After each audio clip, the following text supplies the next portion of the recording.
On a recent legend tripping expedition in Gettysburg, Pennsylvania, I got to go to an amazing haunted place. Gettysburg, of course, is known for two things. One, the Civil War battle that took place there July 1st through 3rd, 1863, and two, the ghosts, of course. This place is haunted everywhere, and I got to go to a real haunted hotspot. My guide was Mr. Ghost of Gettysburg himself, Mark Nesbitt, the author, the guy that blends history and ghosts there so well. And he took me to a place, I can't tell you the exact location because it's privately owned and operated, but history comes alive. This was a field hospital during the battle, and I asked Mark to tell me a story of something he encountered in the home years ago, and here's what he had to say. What we are pretty sure is the operating room when this was a hospital. Why? Southern exposure.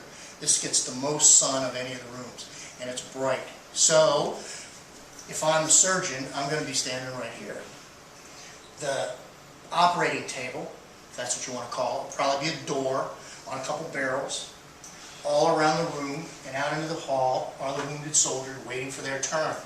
And as I told you before, it was probably going to be an amputation. I would amputate, if I'm the surgeon, I'd amputate the arm or the leg, hand it to the orderly. The orderly would take it over to one of the windows, toss it outside. Okay? Then the next person would come up, line the table. They usually ran out of morphine, opium. They gave you a shot of army whiskey, if they had that. The surgeons prided themselves on the fact that they could amputate a limb within 3-4 minutes.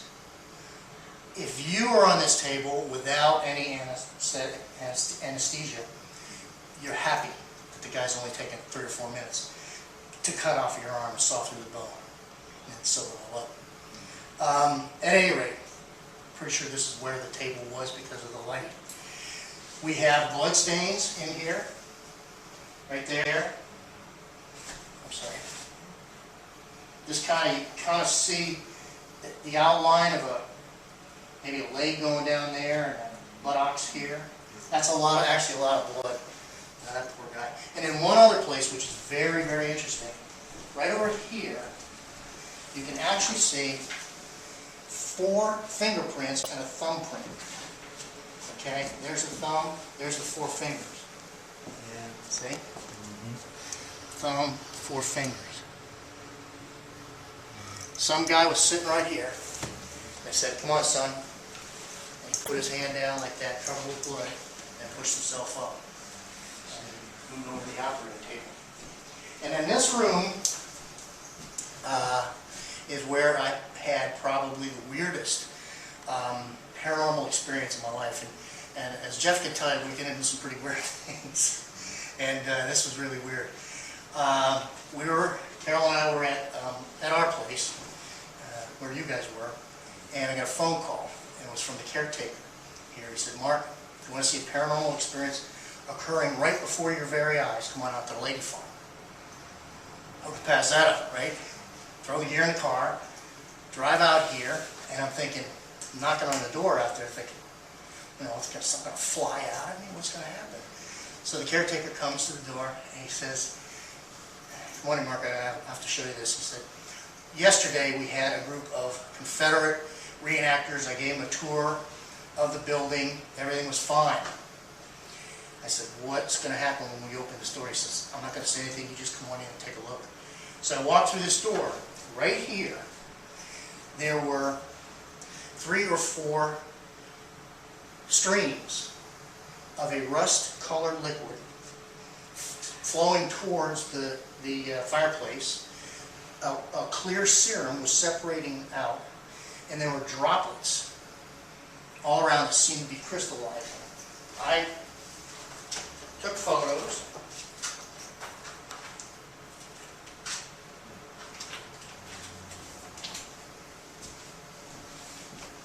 I think they're the same. Put the yardstick down, I took photos. And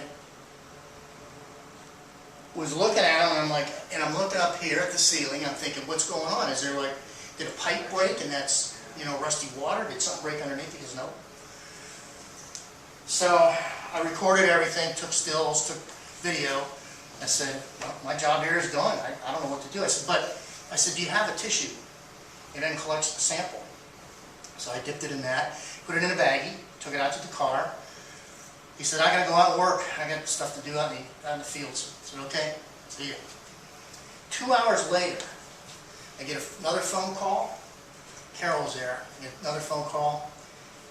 2 words. It's gone. What? He says, it's gone. Come on out. Get some more pictures. It's another something going on. So I zoom out here, come in here, and it looks like this.